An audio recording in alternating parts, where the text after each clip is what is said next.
Hello po, good day. Bali, ito na po yung inyong order for the brand new Nintendo Switch OLED. 256 gig po natin. So, yung SD card, inserted na rin po siya sa inyong Switch unit. Serial ending in 8837. On lang natin yung unit. So, naka-dual boot na rin po yung inyong Nintendo Switch. It has our jailbreak mode and yung ating legit mode. Currently, we are accessing first yung ating jailbreak mode po kasi automatic na rin siya. Every time that we just turn on normally our Switch, ang una niya pong i-access ay ang ating jailbreak mode first. So wait na lang din natin na mag-load. Meron na rin po pala na-install na tempered glass dito. And we also included a freebie pouch na rin for you. So these are the games that we were able to install ito yung mga requested games ninyo.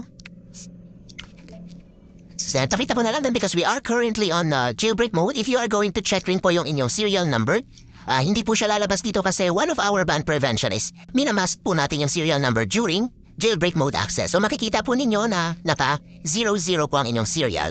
You don't need to worry naman kasi makikita nyo rin yung inyong serial once you've accessed your legit mode. And then, pakita po lang yung internet natin. So connect lang namin siya sa aming internet first. And I'll just input our password. Okay. Done. And delete po lang.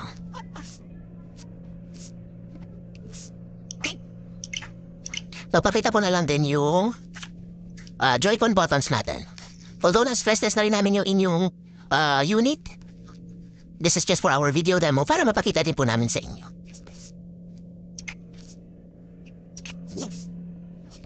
Hit ko lang yung ating left Joy-Con and our right one.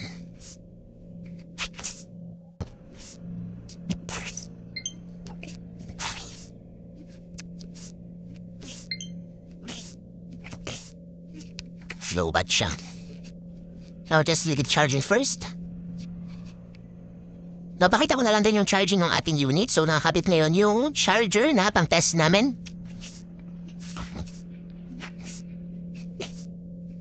The charging side A good. And then our charging side B is good also. So, we'll just leave it charging for now.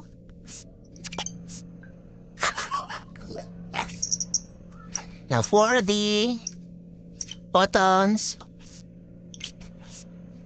our left, analog, all good, no drifting or ghosting.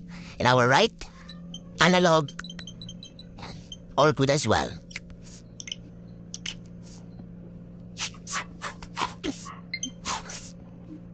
Ayan. So LR, ZRZL, plus minus, ABXY, SRSL, analog buttons, all good. Directional buttons natin, SRSL and our analog buttons. So all buttons are working.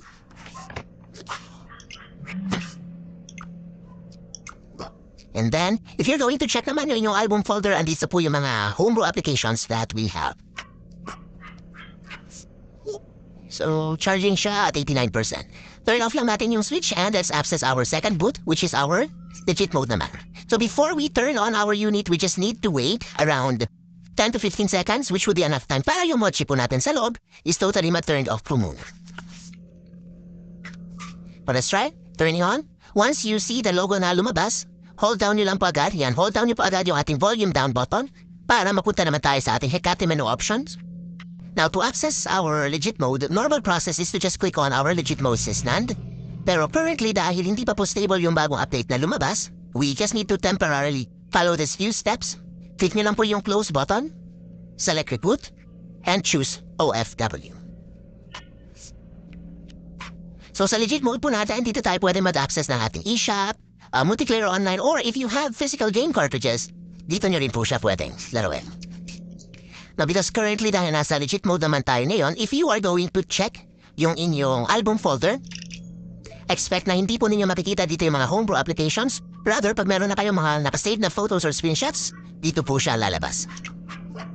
Then, as what I mentioned before, yung serial nyo po, dito nyo po makikita pag in-access nyo na yung inyong legit mode. So, serial ending in 8837, which is the same dito sa sticker niya sa likod na inyong Switch unit. And then, same rin po siya dito sa box. Sticker na nakadikit. Ending in 8837. So, we left it charging at 89%. Wait lang ang atin na mag-increase siya. Pakita ko lang din yung other inclusions that is included sa ating box. First, we have our Joy-Con. And then, our charging dock, charger, HDMI.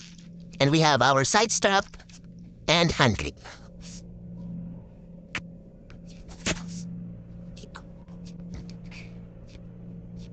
By the way, this order pala is going to Quezon City, Metro Manila. So ayan, our charge has increased to 90% na. So ipapaklaran din namin yung inyong order. At then wait na lang namin yung courier for pickup. Pa-wait na lang din po pala na mag-update yung tracking information sa inyong app. Thank you and happy gaming!